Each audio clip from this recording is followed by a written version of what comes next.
PMC ध्यान नेपाल के इस मंच पर आप सभी का हृदय से बहुत बहुत स्वागत है। सभी को मेरा आत्मवंदन। अपने प्रिय गुरु ब्रह्म ऋषि पितामह पत्री जी, महाअवतार बाबा जी, सभी आध्यात्मिक और आराध्य गुरुओं को साष्टांग प्रणाम करते हुए आज का सत्र आरंभ करेंगे। और आज हम सभी रीता जी के साथ ध्यान में चलेंगे और साथ ही फकीर का जो स्वाध्याय कर रही हैं उसके साथ भी उसका भी ज्ञान लेते हैं। तो मैं रीता जी को आमंत्रित करूंगी। तो over to you Rita ji. जी आप अनम्यूट कर लीजिए, आप को होस्ट हैं।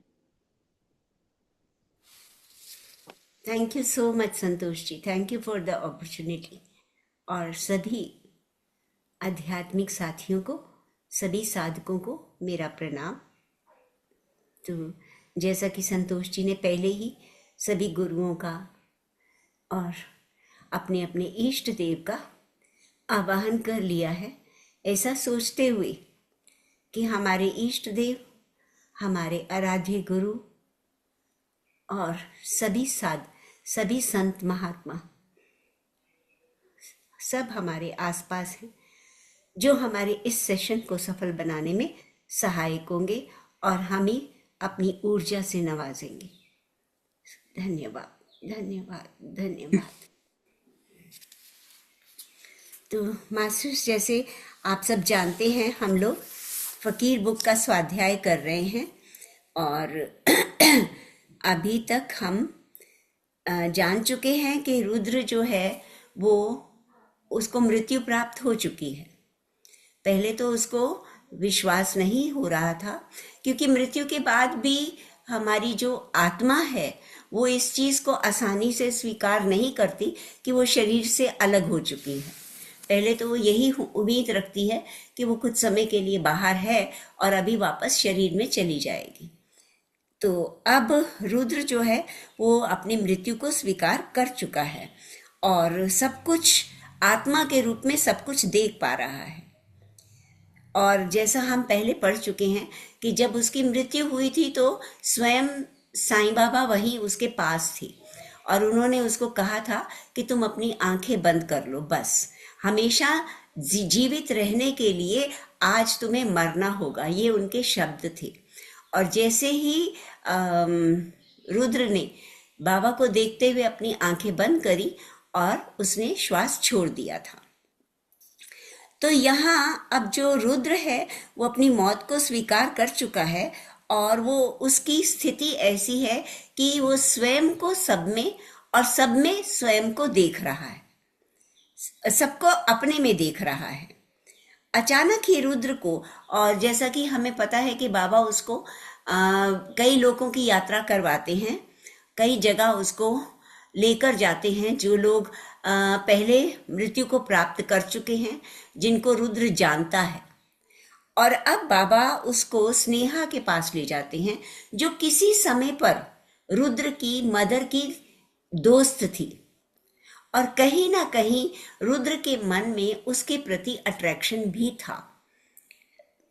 तो अचानक ही वो रुद्र क्या देखता है कि रुद्र को स्नेहा की अपनी पुरानी दोस्त की याद आ गई। ऐसा लग रहा था कि कोई ताकत उसे स्नेहा की ओर खींच रही थी। बाबा, वे तुम्हें याद कर रही है। याद ही नहीं बाबा, जैसे वो मुझे अपनी ओर खींच रही है और मेरे पास कोई दूसरा रास्ता या पसंद नहीं है। अचानक रुद्र को महसूस होता है कि स्नेहा उसे अपनी ओर खींच रही है और उसे ऐसा लगता है जैसे कोई ताकत है जो उसको ये सोचने का भी मौका नहीं मिल रहा, वो अपने आप स्नेहा की तरफ खींच रहा था। बाबा बोले, रास्ता या पसंद होती है, पर ये गलत या सही होती है, परंतु उनमें से आत्मा के लिए क्या सही है ये देखना होता है। आत्मा जब शरीर छोड़ती है तो ये क्षण उसके लिए कठोरतम होता है। अपने से बिछुड़ने का दुख, ये भावना इतनी मजबूत होती है कि आत्मा को बार बार अपनों के बीच खींच लाती है। तभी तो कहते हैं कि जब कोई आत्मा प्राण त्यागती है तो उसके अपनों को रोना नहीं चाहिए, क्योंकि ये मोह उसे फिर से अपनों की ओर खींचता है। आत्मा न केवल अपना शरीर छोड़ती है, आत्मा केवल अपना शरीर छोड़ती है, अपनों को नहीं, अपनी भावनाओं को नहीं। इन्हीं भावनाओं और इच्छाओं से ही तो हम बने हैं। जैसे जैसे आत्मा एक एक करके उन इच्छाओं से मुक्ति पाती है, एक एक कदम वह परमात्मा की ओर बढ़ाती है, जिसमें उसे अंत में समाना है। परमात्मा में स्त्री पुरुष ऊर्जा होती है, माता पिता ऊर्जा होती है। इसी प्रकार आत्मा भी स्त्री पुरुष ऊर्जा होती है। तभी तो आत्मा खुद निर्णय लेती है कि उसे स्त्री रूप में दोबारा धरती पर आना है या पुरुष रूप में। परमात्मा स्त्री पुरुष नहीं, परंतु दोनों का अद्भुत सम्मिश्रण है।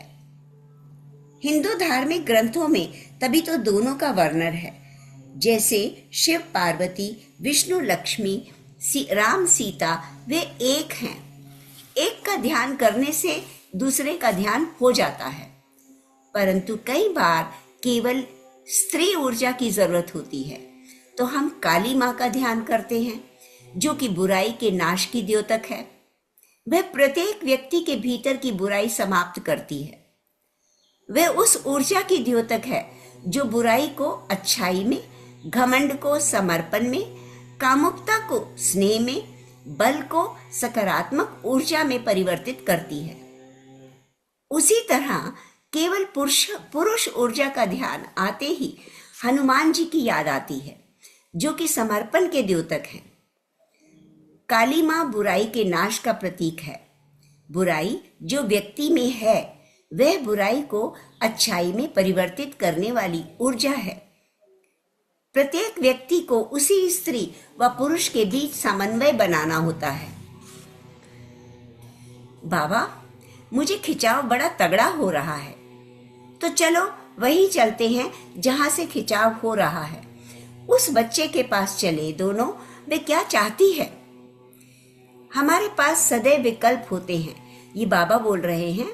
हमारे पास सदैव विकल्प होते हैं, हम चाहे गलत चयन करें या सही परंतु हमारे पास सदैव विकल्प होते हैं कि आत्मा के लिए जो अच्छा है और शरीर के लिए जो अच्छा है, उनमें से हम एक चयन करें। इससे पहले रुद्र थोड़ा हिलता, उसने 4 आकृतियों को कमरे में घुसते देखा। उनसे प्रकाश प्रस्फुटित हो रहा था। उसने अपने दादा को पहचाना। दूसरी आकृति स्कूल के प्रिंसिपल की थी।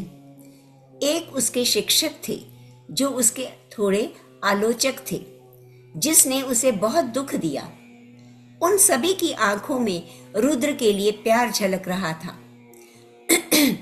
रुद्र समझ गया कि इस वक्त वे सब कमरे में क्यों थे। वे दोनों उसके मार्गदर्शक थे, कर्म के रास्ते पर उसे आगे बढ़ाने वाले। कुछ ने ये प्रेम से किया, कुछ ने कड़ाई से किया, पर सभी का उद्देश्य उसे प्रकाश की ओर ले जाना था। इससे पहले रुद्र कुछ बोल पाता, उसने खुद को एक विचित्र से कमरे में स्नेहा के ड्राइंग रूम में पाया। बाबा वहां पहले से मौजूद थे। 3 और आत्माएं भी कमरे में मौजूद थीं, जिनमें एक स्नेहा की मां थी। सभी आत्माओं में से सुकून देने वाली रोशनी निकल रही थी। रुद्र वहां कैसे पहुंचा उसे नहीं पता।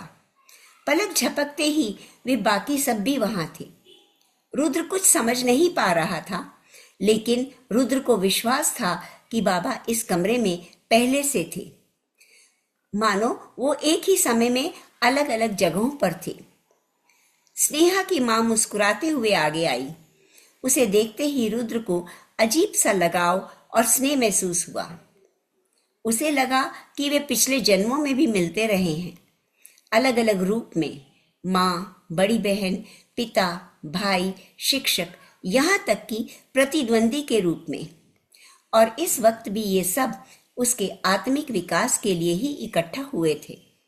और सबसे मजेदार बात यह थी कि बिना एक दूसरे के बोले ही सब बातें कर रहे थे और रुद्र भी कितनी जल्दी ये भाषा सीख गया था। मैं यहाँ क्या कर रहा हूँ, उसने मन में सोचा। स्नेहा तुम्हें याद कर रही है। बाबा की मूक भाषा वह आसानी से पढ़ गया। पहली बार रुद्र ने स्नेहा की ओर देखा। वह सोफे पर बैठी थी, हाथ में मॉल्ट की बोतल लिए और उसके हाथ में कुछ गोलियों की बोतल्स थी। हे भगवान, ये तो आत्महत्या करने की सोच रही है। तो क्या हमें उसे रोकना नहीं चाहिए? हाँ बाबा, उसे रोकना चाहिए। हाँ, हम कोशिश कर रहे हैं, तुम उसे गौर से देखो। रुद्र ने देखा स्नेहा बहुत थकी सी लग रही थी। केवल एक कुर्ता पहने हुए थी। उसके शरीर को नहीं, उसके प्रभामंडल को देखो। ओह हाँ, रुद्र उसके शरीर से निकलती रोशनी को पढ़ पा रहा था। वह गुस्से में थी, उदास और हताश थी, खुद को मारना चाहती थी। उस रोशनी का रंग गहरा था, काली दीवार जैसा। बस उस दीवार को तोड़ना था और उसके लिए उस इच्छा शक्ति की जरूरत थी। रुद्र, स्नेहा पर ध्यान दो, उत्तर निकालने की इच्छा करो, उसमें इच्छा शक्ति जगाओ।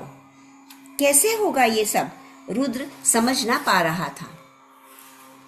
जानता हूं तुम नहीं समझ पा रहे, पर समय ना गवाओ, ध्यान दो उस पर।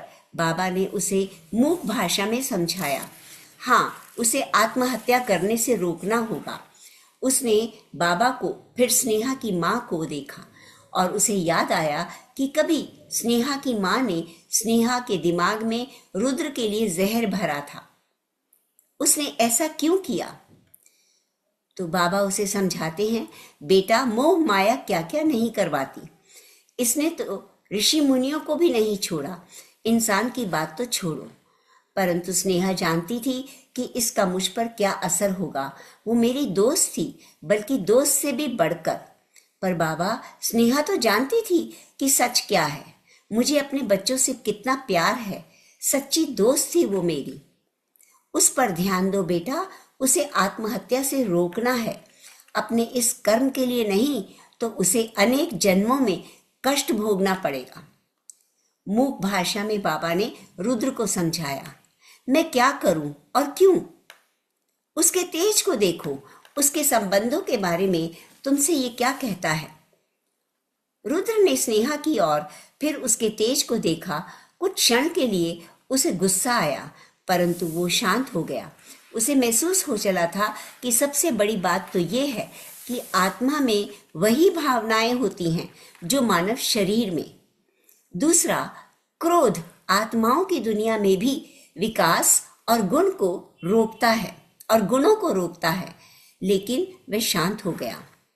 उसने स्नेहा की ओर देखा और उसे महसूस हुआ कि वे केवल इसी जन्म में नहीं, पिछले कई जन्मों से बंधे थे, अलग अलग रूप में, कभी बेटी कभी बेटा। अरे बाबा, मैं कितने जन्म जी चुका हूं, अनगिनत। रुद्र ने स्नेहा की ओर देखा, उसके प्रति प्यार महसूस किया, फिर धीरे से उसकी ओर बढ़ा। स्नेहा ने एक सिसकी भरी और जोर जोर से रोना शुरू कर दिया। रुद्र जानता था कि स्नेहा को उसकी मौजूदगी का एहसास हो रहा था। मैं वह सब नहीं करना चाहती थी रुद्र, मालूम नहीं मैंने वह सब क्यों किया। वे रोते हुए बोले जा रही थी। प्रार्थना, केवल प्रार्थना बेटा, उसे बोलो कि वह प्रार्थना करे, तभी सब उसकी मदद कर पाएंगे और उसके चारों ओर खिंची हुई वो गहरी दीवार तोड़ पाएंगे। रुद्र अपनी क्षमता के अनुसार जो कर सकता था किया। उसने बाबा से प्रार्थना की कि उसे माफ करें, दिशा दिखाएं और उस पर दया करें, उसके रोम रोम को अपनी कृपाओं से भर दें, उसके चारों ओर फैले हुए अंधकार को मिटा दें, उसे शक्ति दें। अरे ये क्या? तभी रुद्र ने देखा स्नेहा के चारों ओर वे दीवार धीरे धीरे ढह रही थी। अंधेरा छट रहा था। उन महान आत्माओं जो उस वक्त कमरे में थी की ज्योति, उनका तेज स्नेहा के शरीर में प्रवेश कर रहा था। पर स्नेहा अभी संभल रही थी। फिर भी धीरे धीरे वह नींद के आगोश में समा गई। रुद्र ने चारों ओर देखा। कमरे में अब चारों ओर खुशी की लहर थी, मानो इस धरती पर घटित हर छोटी जीत का संबंध उनसे है। जैसे बुराई पर अच्छाई, काम पर प्रेम की, स्वार्थ पर निस्वार्थ की जीत होती है। वे सब स्नेहा की इस इच्छा शक्ति पर बहुत खुश थे कि उसने अपनी जीवन लीला समाप्त करने की बलवती इच्छा पर काबू पा लिया। हम जिनसे प्रेम या घृणा करते हैं, लड़ते या याद करते हैं, या जिनके संपर्क में हैं, उनसे कई तरीकों से जुड़े होते हैं। हम सभी आत्मिक समूह का हिस्सा हैं। यह बाबा ने हम सबको समझाया कि हमारे स्पिरिट गाइड्स और गार्डियन एंजल्स सदैव हमारे साथ, हमारे आसपास ही होते हैं और हर मुश्किल में हमारी सहायता करना चाहते हैं। लेकिन वो तभी ऐसा करते हैं जब हम उन्हें अपनी मदद के लिए पुकारते हैं। थैंक यू फ्रेंड्स, आज के लिए इतना ही। अभी तक हमने यही समझा कि आत्मा जगत में भी, आत्मा बनकर भी जब हम शरीर छोड़ देते हैं तो हम उसी तरीके से उन्नति भी कर सकते हैं और पीछे भी हट सकते हैं। यदि आत्मा रूप में हम विकास करना चाहते हैं तो भी हमें पॉजिटिव सोच रखनी है, और अगर हम आत्मा रूप में मतलब अगर हम पॉजिटिव विचार नहीं रखेंगे तो आत्मा भी आगे विकास नहीं कर सकती, आत्मा भी आगे नहीं बढ़ सकती। इस पार्ट में तो इतना ही समझाया है। तो चलिए अब हम थोड़ी देर मेडिटेशन करते हैं।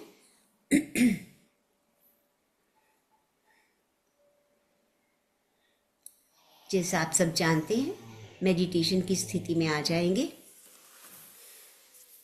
पूरी तरह से अपने शरीर को ढीला छोड़ते हुए हाथों की उंगलियों को हाथों में फंसाएंगे, दोनों पैरों को क्रॉस कर लेंगे,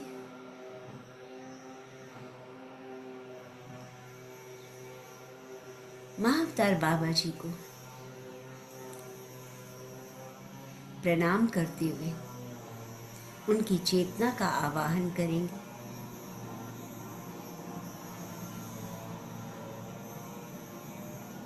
ब्रह्म ऋषि पत्री जी की आत्मा, उनकी चेतना का आवाहन करेंगे। सभी आध्यात्मिक और आराध्य गुरुओं का आवाहन करेंगे। हिमालयन योगीज और सभी संतों, महंतों का आवाहन करेंगे ताकि वो हमें अपनी ऊर्जा से जोड़कर इस ध्यान की गहरी यात्रा में उतरने में मदद करें।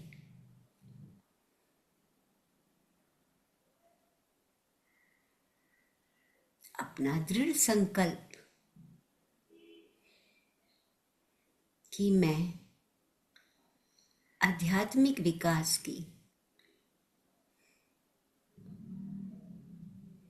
अंतरिम गहराई में उतरना चाहता हूं।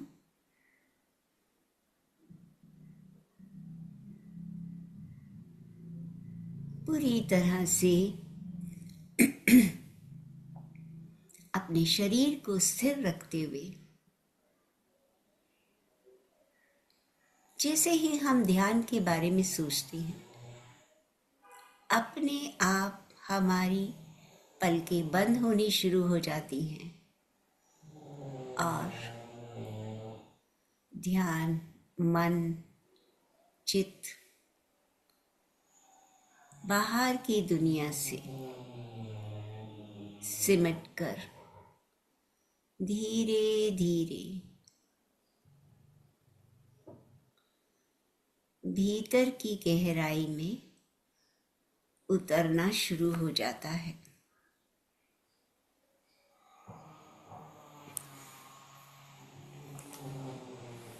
तीन बार लंबी गहरी सांस लेते हुए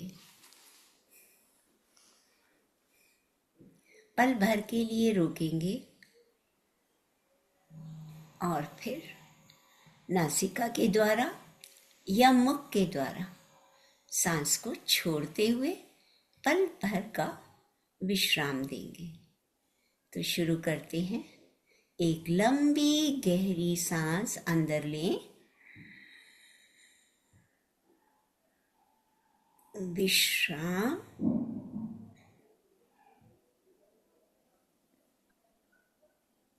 सांस छोड़ दें, विश्राम। एक लंबी गहरी सांस अंदर लेंगे,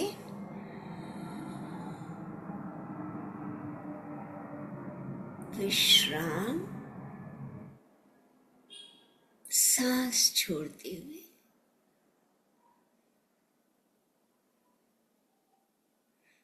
विश्राम। एक और लंबी गहरी सांस अंदर लेंगे,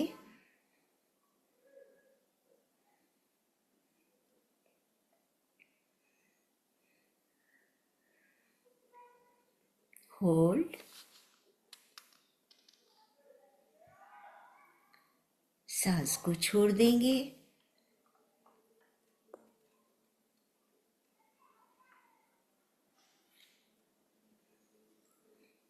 विश्राम। और अब धीरे धीरे अपनी सहज, स्वाभाविक और सुंदर सांसों पर ध्यान लगाएंगे।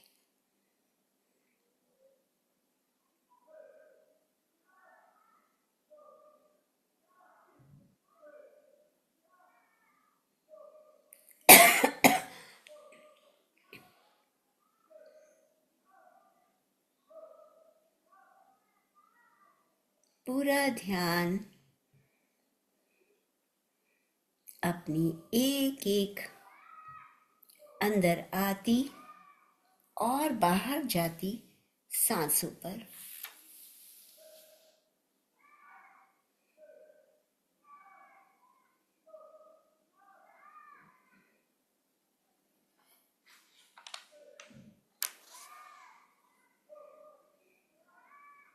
हमारा ध्यान करने का लक्ष्य क्या है? हम क्यों ध्यान करते हैं?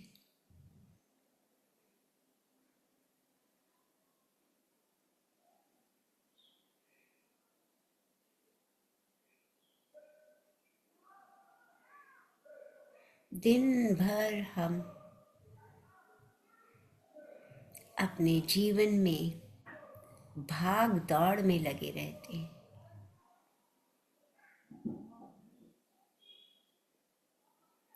सिर्फ शांति की खोज में।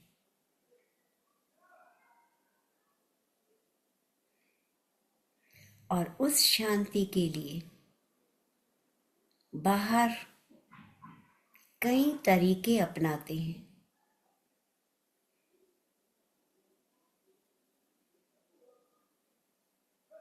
कई कोशिशें करते हैं,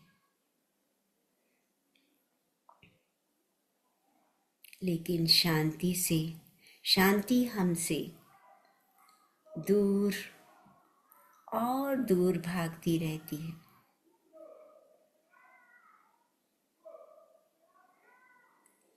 अकेलापन, अंदर से खालीपन हमारी जिंदगी का एक हिस्सा बन जाता है।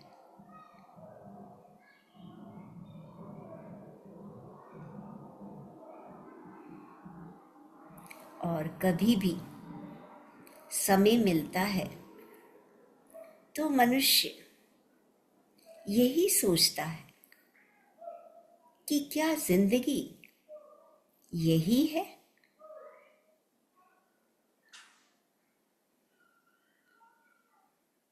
दिन भर की भाग दौड़ और अंत में फिर भी अशांति, और पाने और ज्यादा पाने की ख्वाहिशें।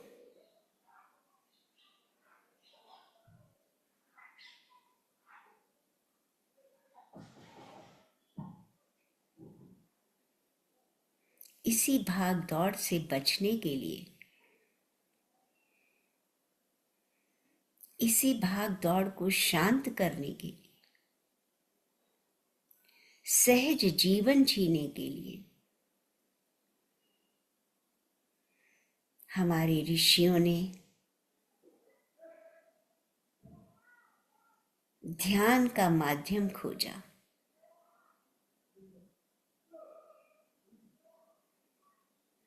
चेतना से जुड़ने का माध्यम खोजा।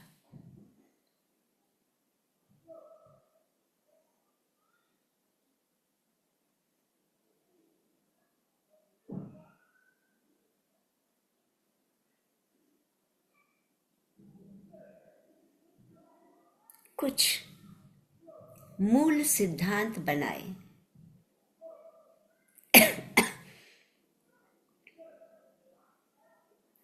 उन्होंने कहा, याद रखो, तत्त्वम् असि, तुम वही हो।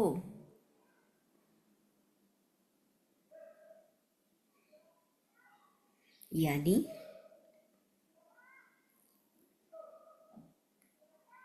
इस ब्रह्मांड की असली शक्ति,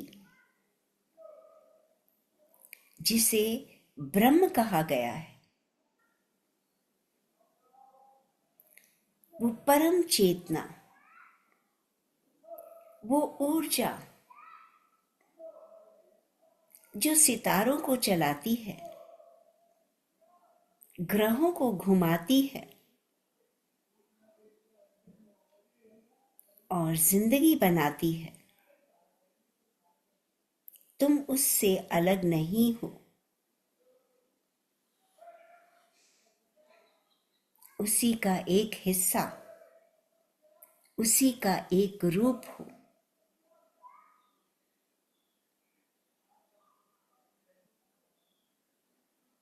जैसे समुद्र की लहरें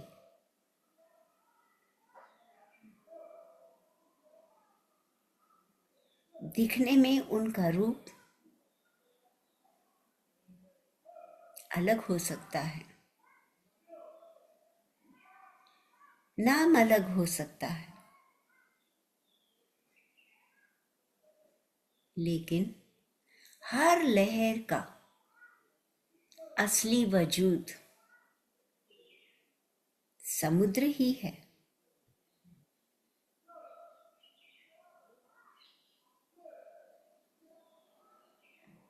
हम सब ब्रह्मांडीय चेतना के सागर की लहरें हैं।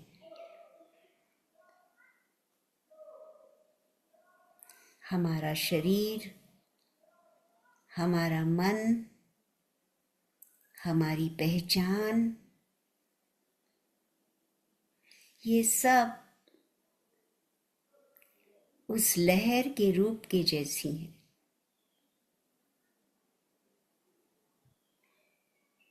लेकिन हमारी आत्मा, हमारा सच्चा मैं, वो सागर ही है। उसकी दुनिया में हम खुद को बहुत छोटा महसूस करते हैं।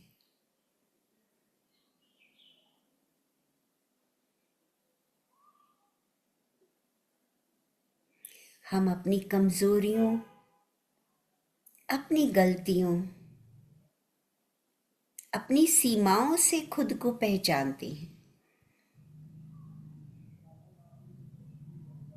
मैं उतना अच्छा नहीं, मुझ में ये कमी है, मैं ये कर ही नहीं सकता। ये एक ऐसा एहसास हमारे अंदर बैठ जाता है।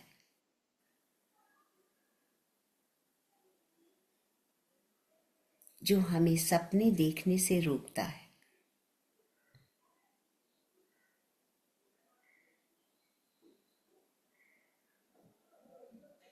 अपनी ही बनाई हुई जंजीरों में कैद कर लेता है।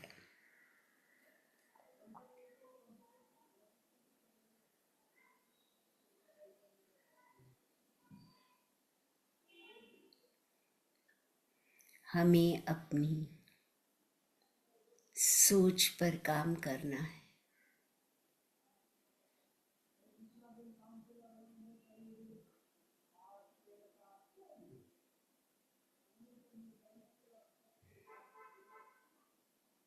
जैसा कि हम बार बार यूनिफाइड कोर्स में भी सुनते आ रहे हैं, समझते आ रहे हैं,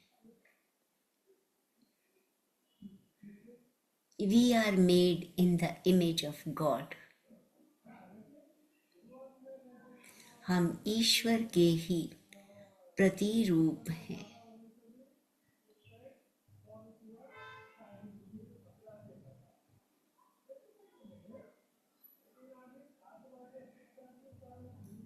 हम ईश्वर के गुणों से परिपूर्ण हैं।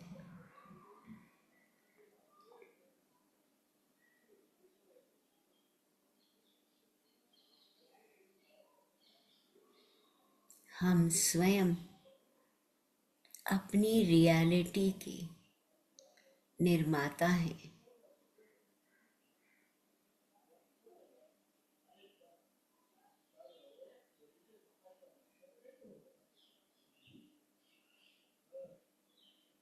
तो फिर जीवन में आए कष्टों को, दुखों को किसी और पर दोष क्यों लगाएं?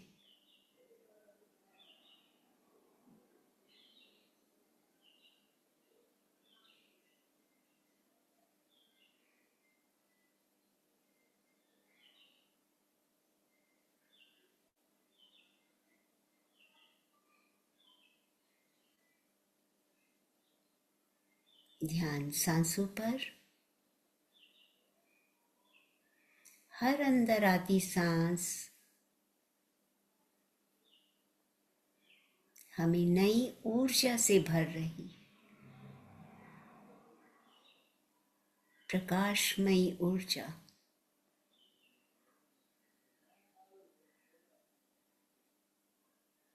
शरीर के रोम रोम में भरती जा रही है।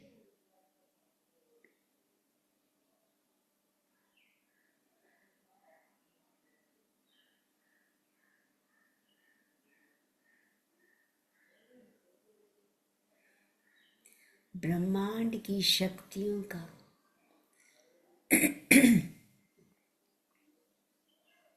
एहसास करवा रही।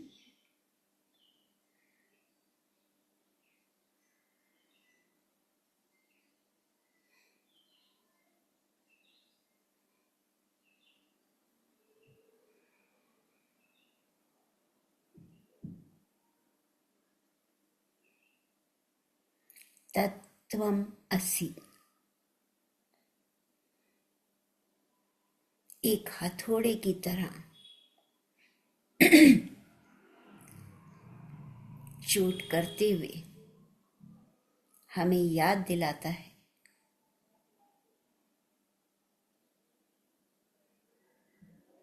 मैं ये शरीर नहीं, मैं ये मन नहीं,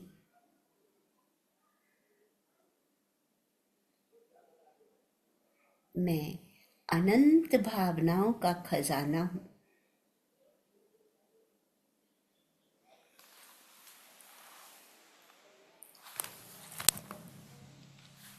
मेरे अंदर वही शक्ति है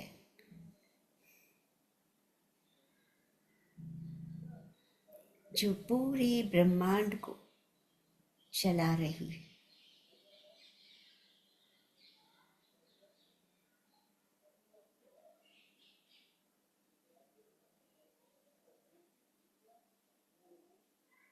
गहरे ध्यान में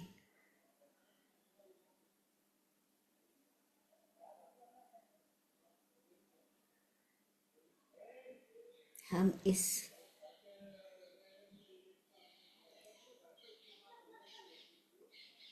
शरीर के एहसास को, शरीर के अनुभव को भी भूलते जा रहे हैं।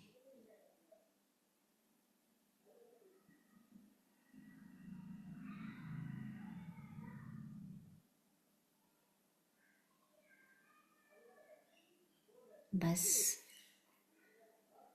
एक दिव्य शक्ति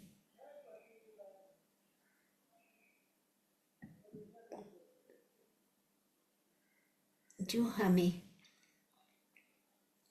सांसों का अनुभव दे रही,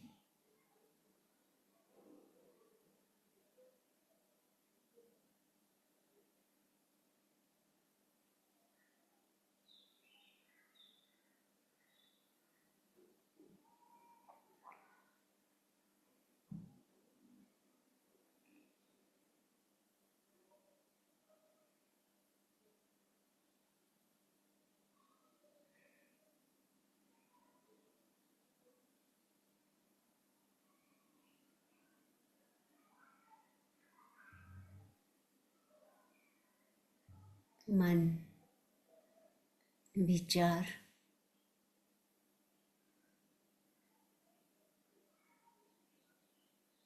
सबसे अलग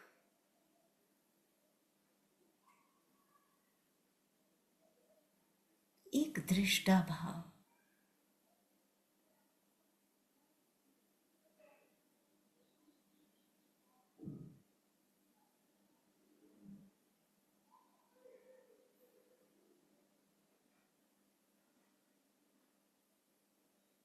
सांसें जलती हुई अनुभव हो रही,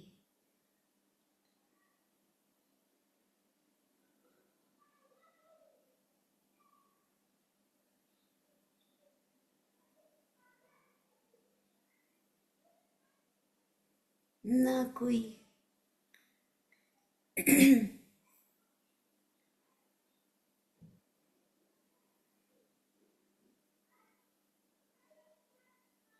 भौतिक वस्तु,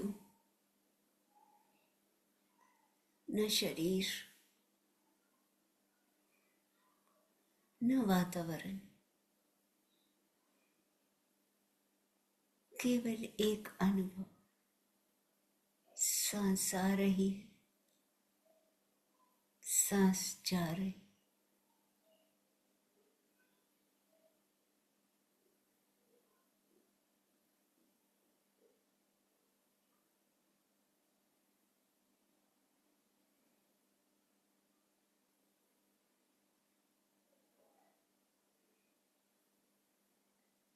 केवल एक शक्ति,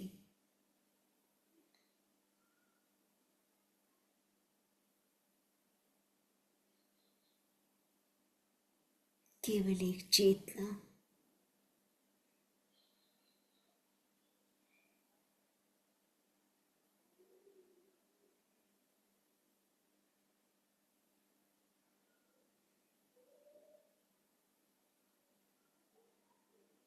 जो केवल दृष्टा के रूप में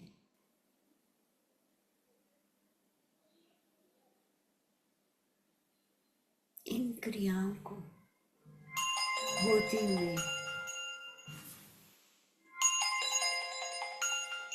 देख रहा है।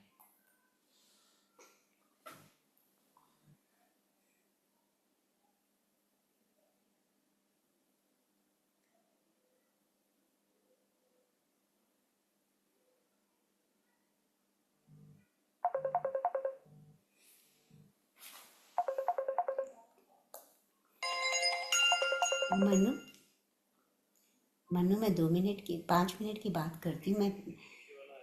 मैं मेडिटेशन कर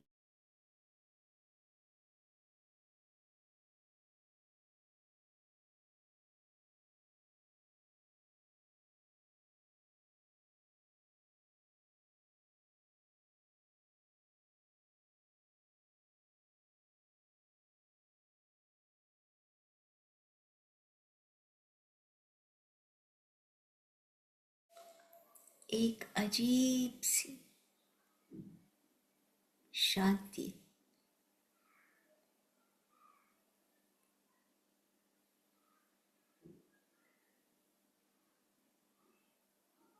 एक अजीब सी स्थिरता।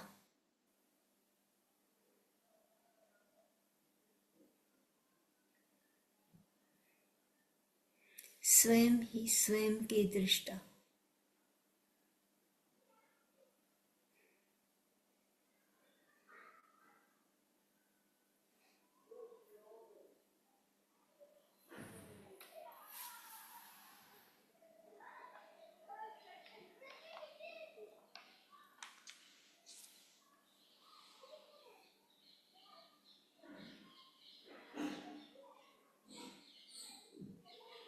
केवल सांसें और दृष्टा।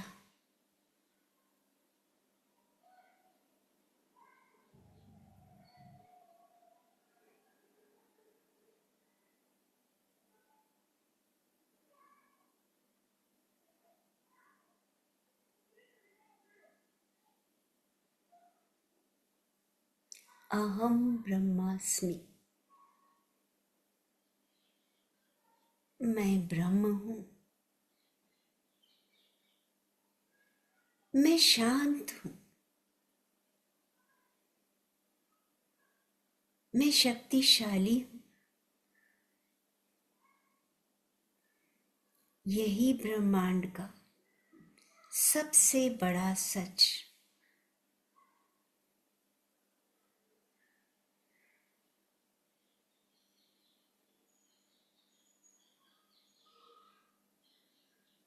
ईशावास्यमिदं सर्वम, हर चीज में ईश्वर है।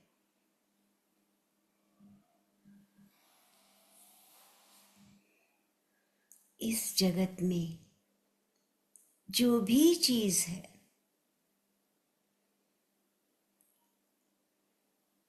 चल या अचल, वो सब ईश्वर से बना हुआ है, ईश्वर से ढका हुआ है।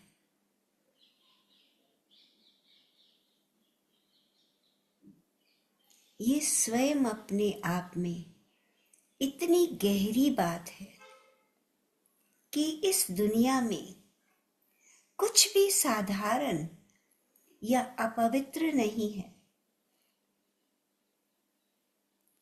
जिस हवा में हम सांस लेते हैं, जो पानी हम पीते हैं, जिस धरती पर हम चलते हैं, हर इंसान, हर जानवर, हर पेड़, हर कण उस दिव्य चेतना से भरा हुआ है। ईश्वर कहीं दूर आसमान में नहीं बैठा, वो यही है, अभी है, हर चीज में मौजूद है।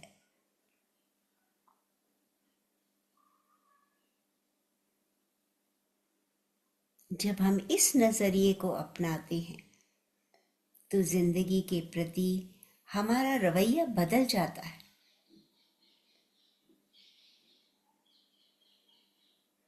मास्टर्स, आज की दुनिया हमें चीजों का मालिक बनना तो सिखाती है। मेरा घर, मेरी कार, मेरा पैसा, हम इन सब चीजों से अपनी पहचान बना लेते हैं। यही डर, इन चीजों को खोने का डर, इन चीजों को संभालने का डर, इन्हीं चीजों की सुरक्षा में हम घुलते रहते हैं।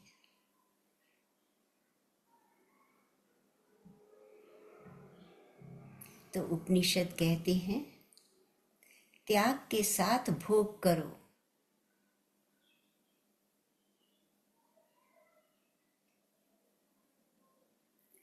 मालिक होने का भाव त्यागो, चीजों को इस्तेमाल करो, उनका आनंद लो, एक ट्रस्टी की तरह। एक केयर टेकर की तरह, मालिक की तरह नहीं।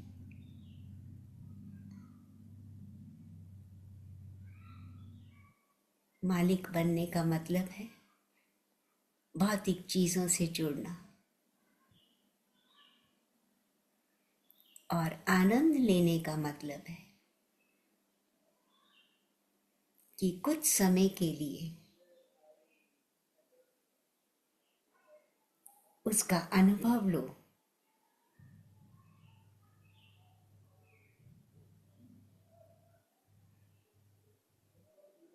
उसके प्रति ग्रैटिट्यूड रखो और आगे बढ़ते जाओ।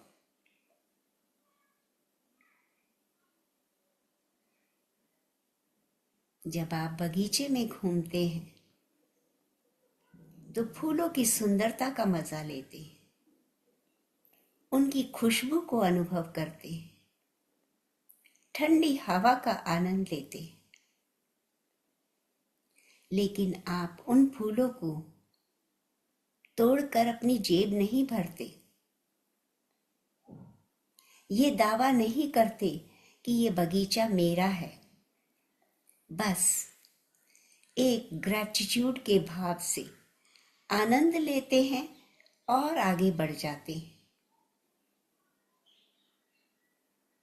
तो ठीक इसी तरह से मास्टर्स, जिंदगी का आनंद लेना है। ये शरीर, ये पैसा, ये कामयाबी, ये सब हमें कुछ समय के लिए मिले हैं, ईश्वर के तोहफे हैं।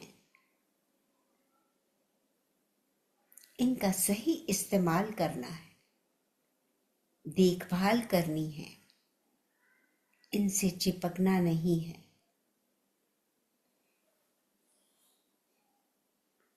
जिस दिन हम इन्हें अपना महसूस करने लगते हैं, हम इनसे चिपकने लगते हैं, तो दुख का एक बीज हम अपने जीवन में बो देते हैं।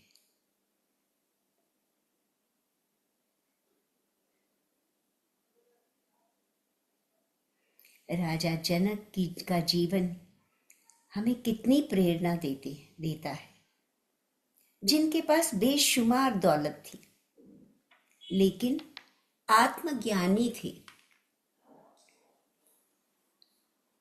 बढ़िया से बढ़िया कपड़े पहनते थे, राजमहल में रहते थे, सभी जिम्मेदारियां, दुनियावी जिम्मेदारियां निभाते थे, लेकिन पूरी तरह से अंदर से अनासक्त थे। वो जानते थे कि ये सब कुछ उनका नहीं है, वे केवल उसके रखवाले हैं।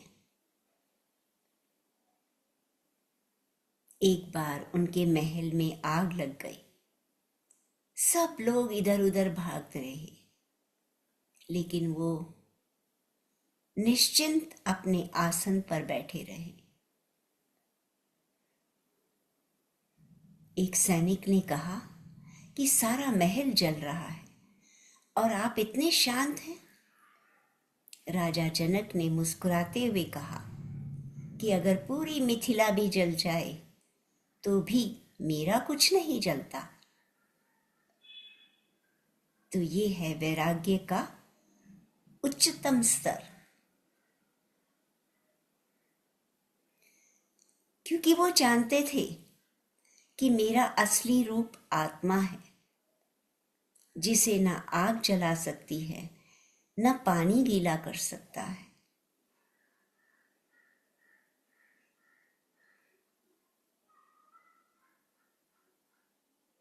तो मास्टर्स, जब आप हर चीज में ईश्वर को देखना शुरू करते हैं तो आप चीजों का सम्मान करना सीखते हैं, प्रकृति का सम्मान करते हैं, क्योंकि वे सब दिव्य हैं।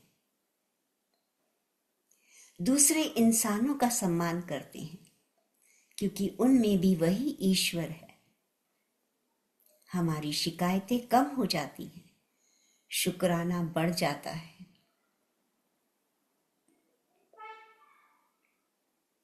जो मिला उसके लिए आभारी होना आ जाता है, और जो नहीं मिला उसके लिए अफसोस नहीं होता।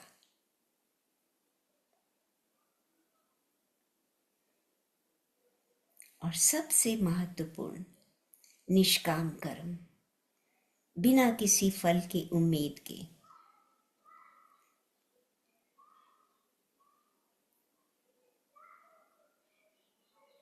जिसे भगवत गीता में भी बहुत अच्छे से समझाया है। कर्म करो फल की इच्छा रखे बिना। तो मास्टर्स, हमारी पूरी जिंदगी कर्म पर ही टिकी है। हम पढ़ाई करते हैं अच्छे नंबरों के लिए, काम करते हैं पैसों के लिए, रिश्ते निभाते हैं प्यार और सम्मान के लिए। हर काम के पीछे एक उम्मीद छिपी होती है, और समस्या यहीं से शुरू होती है। जब उम्मीदें पूरी होती हैं तो थोड़ी देर की खुशी, जब पूरी नहीं होती तो निराशा, गुस्सा और दुख। तो हमारा मानसिक सुकून पूरी तरह से बाहरी नतीजों पर टिक जाता है। हम कठपुतलियां बन जाते हैं जिसकी डोर कामयाबी या नाकामी पर निर्भर करती है। तो मास्टर्स, हमारे उपनिषद कहते हैं कि कर्म करने में तुम्हारा अधिकार है, उसके फल पर तुम्हारा कोई अधिकार नहीं। लेकिन फल पर अधिकार नहीं तो इसका मतलब ये नहीं कि हमें लक्ष्य नहीं बनाना। लक्ष्य तो हमें बनाना है, हमें अपनी आत्मा का विकास करना है।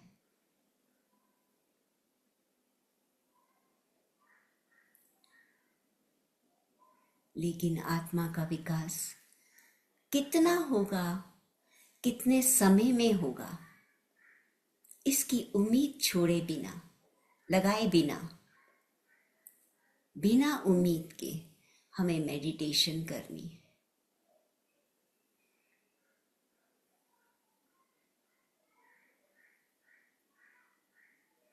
मेडिटेशन, ध्यान एक ऐसी यात्रा है जो हमें पल पल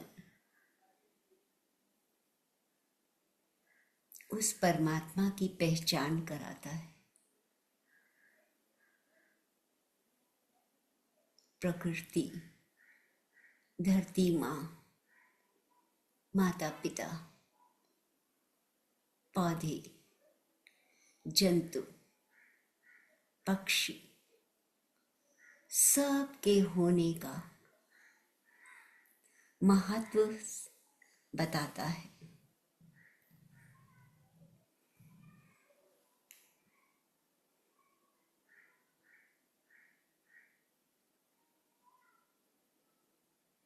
हर पल वर्तमान में जीना सिखाता है।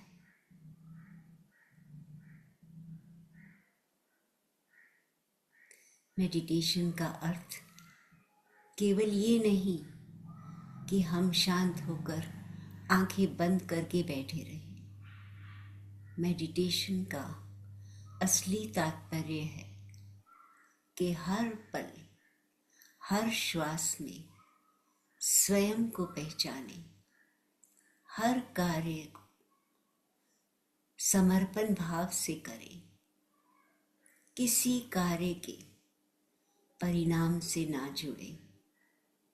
सफलता, असफलता दोनों से अनुभव प्राप्त करते हुए आगे बढ़ते जाएं।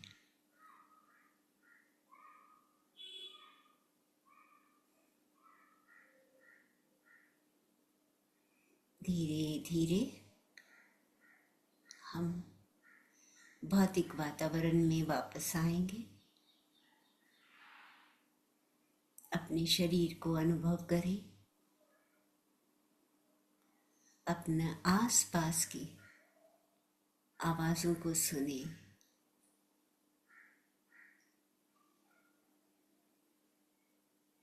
और धीरे धीरे अपने दोनों हाथों को अलग करते हुए, उंगलियों को हिलाते हुए, दोनों हाथों को रब करते हुए अपनी आंखों पर रखेंगे। हथेलियों के अंदर 5 की काउंटिंग में हम धीरे धीरे अपनी पलकें खोलने का प्रयास करें।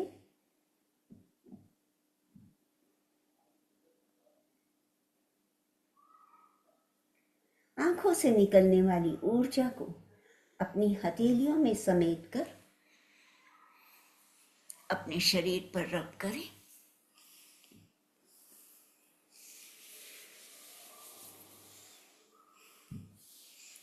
और मुस्कुराते हुए ध्यान से बाहर आ जाएं। Thank you masters, thank you. Sai Ram.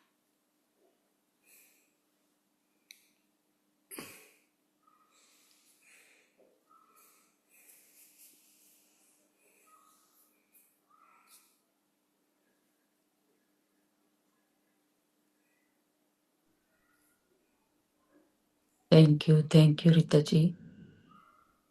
बहुत सुंदर ज्ञान, बहुत सुंदर ध्यान जी। धन्यवाद, धन्यवाद। थैंक यू, आप सबका धन्यवाद। Thank you Rita ji. Thank you बहुत रीटा बहुत जी, शुक्रिया। बहुत बहुत 101.2 सो 101.2 1.2 ठीक है, बिल्कुल कर सकते हो।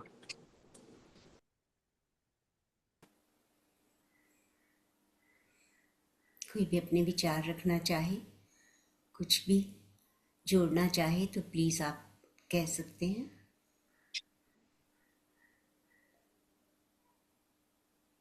आपने आपके इतनी विचारों के सुंदरता साथ से कहा जी, कि उसमें कहीं कोई और स्कोप नहीं छोड़ा है। आपने बहुत सुंदरता से आपने सभी चीजों को इतनी हम विस्तृत सब रूप जानते से हैं, हम सबको पता है, सिर्फ ये तो हम रिपीट करते रहते हैं आपस में, हाँ हाँ है ना। बिल्कुल, आज किसी के मुंह से, कल किसी के मुंह से, हाँ ताकि बिल्कुल हमारी ये जो एक जुड़ाव है ये रिमाइंडर बना है। रहे। बिल्कुल बिल्कुल ये भी जरूरी है जी, बहुत जरूरी है ये भी। हाँ जी, अदरवाइज हम लोग उसी बात पे रह जाएंगे कि हमें तो सब पता है, वो दबता ही हाँ चला जाएगा। जी, जी ये जरूरी है रिवीजन भी जी। जी। रीटा जी, ये बुक अभी कितनी रहती है? अभी ये ना अ, आज जो मैंने किया है, ये अभी समझ लो आप 20 पार्ट्स और हैं जो मैंने ऑडियोज बनाए हैं ना, तो वो ऑलमोस्ट 54 हैं और आज मैंने ओके, 34 किया है। अच्छा, ऑलरेडी आपके ऑडियो रेडी है? बस मेरे 4 रह गए हैं रिकॉर्ड करने, बन चुके हैं। तो जब एक ओके। बार पूरे हो जाएंगे ना, हम्म। तो फिर एक लिंक मिल जाएगा जिसमें वो सारे खुल जाएंगे। आप ब्लेसिंग में ठीक डाल ठीक। रहे हो अभी? हाँ जी, ठीक, इतने सब आपके हैं उसमें? हाँ जी, बहुत सुंदर, मतलब आपकी पूरे होने वाली है ब्लेसिंग वाला। हाँ बस सोचती रोज कि चलिए, रोज एक एक बन जाए, लेकिन हो नहीं पाता। कोई नहीं, हो जाएगा। अब तो बस पूछ यहाँ बची है। इतने हो गए हैं, अब तो थोड़े ही हाँ, रह अब गए। तो 4 बचे हैं यदि तो। जी जी, बहुत अच्छा है जी। बुक इतनी इंटरेस्टिंग है ना, उसके साथ वो जो लगातार चलता है, लिंक बना हुआ है ना, तो फिर वही जिज्ञासा होती है, अब आगे क्या, आगे क्या। एक्चुअली यहाँ पे ये चीज बहुत अच्छी है कि इन्होंने प्रैक्टिकल लाइफ से जोड़ के करा है कि मतलब कैसे हमारी फीलिंग्स कैसे आगे बढ़े, हम कैसे आगे अनुभव कर सके, मतलब शरीर से आत्मा तक, फिर आत्मा की यात्रा। जी तो यहाँ से जब आप शुरू हुई है ना, तो जो हमने जीवात्मा जगत के वो वाली वाली बुक पढ़ी थी ना, वो वाले लेसन्स के साथ हाँ, ना वो कुछ ये अब उससे हाँ, रिजेम्बल्स कुछ बन गए। उससे हाँ, मिलता अब हो जुलता। गया। हाँ जी, हाँ जी। हाँ जी, हाँ। हम्म। ठीक। जी, जो इसी तरह से जैसे बताया है, तभी तो मास्टर्स बता पाते हैं कि मरने के बाद क्या होता है। हम्म, ये ज्ञान जी। ऐसे ही मिलता है कि इन बुक्स में पढ़ के, और बुक्स में भी कुछ भी आर्टिफिशियल नहीं है, अनुभव के हिसाब से ही है उसमें। हाँ, हाँ। बहुत पहले ऐसा सोचा करते थे, ये सब बातें कैसे पता चल जाती है, लेकिन जब पता चला ये अनुभव ही होते हैं हम्म, मास्टर्स के। जी। हम्म। क्योंकि ये भी मतलब हम